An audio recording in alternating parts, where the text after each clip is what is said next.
Aku Richard.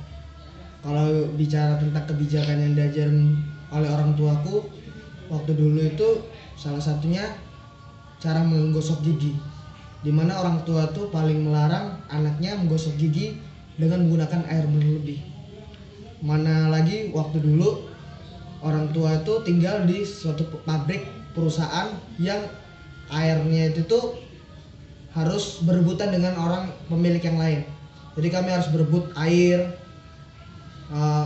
Siapa yang duluan memompa, dia yang mendapatkan air lebih banyak. Dan itu kebutuhan, kalau misalnya kita mendapatkan airnya lebih sedikit, kita sangat hebat menggunakan air.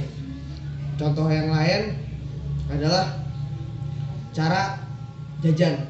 Orang tua saya paling melarang saya namanya jajan ciki-cikian gitu. Sebab menurut mama saya waktu dulu mengajarkan bahwa anaknya kalau makan ciki-ciki itu dapat merusak kesehatan. Dan itu membuat saya takut sekali, karena menurut saya zaman dulu waktu saya masih kecil, yang namanya sakit itu adalah hal yang paling tidak menyenangkan. Selain itu juga, walaupun aku nggak suka jajanan ciki, aku paling suka namanya itu jajanan di jalanan. Kayak misalnya pentol goreng, mie gulung gitu. Terus ya orang tua melarang gitu, maksudnya melarang penggunaan plastik berlebihan. Mamaku tuh lebih mengajarkan bahwa lebih baik beli langsung dimakan daripada kita harus dibungkus-bungkus pakai plastik, karena itu dapat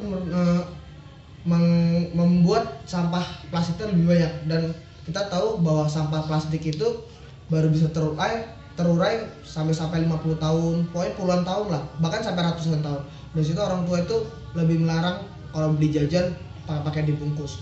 Selain itu juga waktu saya masih kecil, orang tua itu paling melarang namanya anaknya makan di makanan luar. Lebih, mamaku tuh kalau aku sekolah lebih memberikan saran aku untuk bontot di sekolah gitu, supaya selain kita bisa menjaga lingkungan, kita juga lebih mudah, orang tua lebih tahu kesehatan anak, lebih bisa memasak anak itu lebih enak gitu makan masakan rumah gitu, daripada harus membeli menghabiskan uang. Selain juga kalau kita bontot dari rumah, kita dapat mengurangi sampah masyarakat seperti kertas, plastik.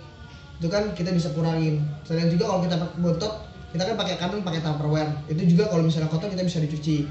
Nah, itu juga.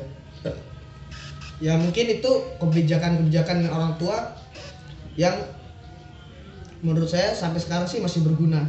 Sebab di situ kami anak-anaknya termasuk kakak bisa belajar lebih bagaimana menghargai lingkungan lebih dalam lagi.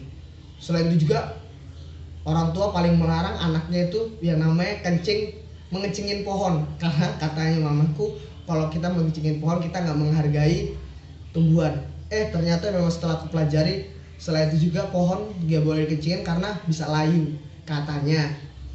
Kalau bicara tentang yang lain, bicara misalnya tentang kebijakan lokal yang terjadi di masyarakat di tempatku tinggal, Lampung. Aku tinggal di Lampung, itu sama kayak seperti di kota lain, dimana di sana itu diadain ronda, diadain gotong royong, dimana kalau gotong royong itu dapat membuat tali persaudaraan antar warga itu bisa lebih terjalin. Terus kalau misalnya ronda itu juga kita bisa menjaga lingkungan bersama-sama. Apalagi waktu itu di tempatku Kempar ada maling-maling, rumah kemalingan, itu situ kami juga makin dipererat dengan gotong royong itu, dengan ronda bersama-sama, dan itu terjadwalnya tuh sangat bagus banget. Nah, cuma itu aja mungkin kebijakan-kebijakan yang terjadi di keluarga dan di masyarakat tempat aku. Terima kasih.